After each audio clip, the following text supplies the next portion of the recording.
Well, Bret, firstly, I want to say thank you so much for joining us and doing this first with Pro Wrestling Junkies.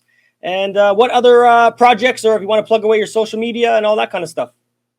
Well, I'm kind of like everyone else. I'm quarantined, and I got to dust off my suitcase one of these days, go back to work and do some signings and stuff like that. But all in all, I don't have much going on. I've been working on another book that deals more with my childhood, and I hope I get that done. But it's I don't really know if it's that interesting. Like I kind of write it for myself just to kind of stay busy and to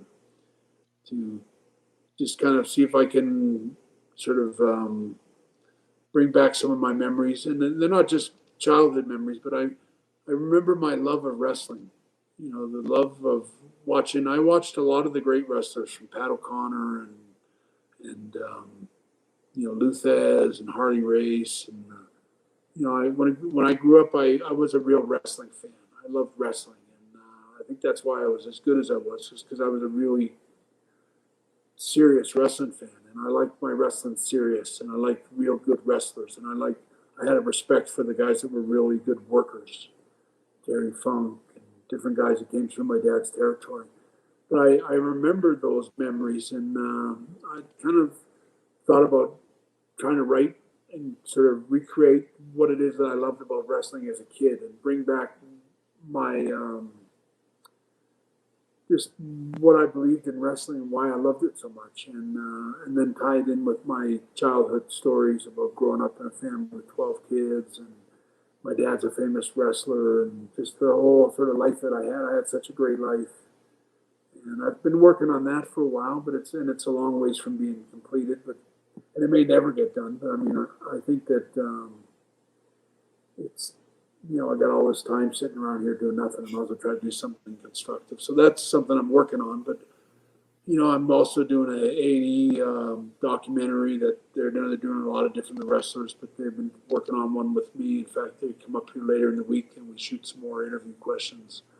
And I hope that for fans anyway, that these documentaries that A&E are planning on doing or got in the works with different wrestlers.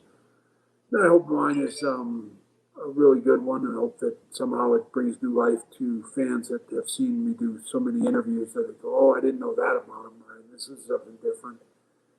I'm sick of Bret Hart, sick of me as much as fans are. But I mean, hopefully there'll be something new in there, and it'll be like, oh, you got to see this new A&E documentary. It's something special. I'm happy to do anything that kind of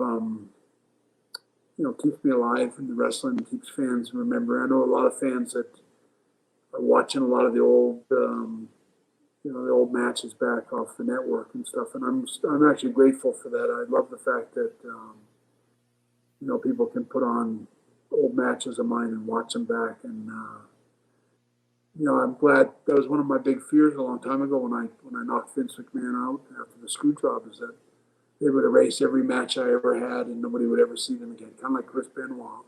They've erased everything they ever did. Like he doesn't exist anymore. You can't hardly even watch any of this stuff back.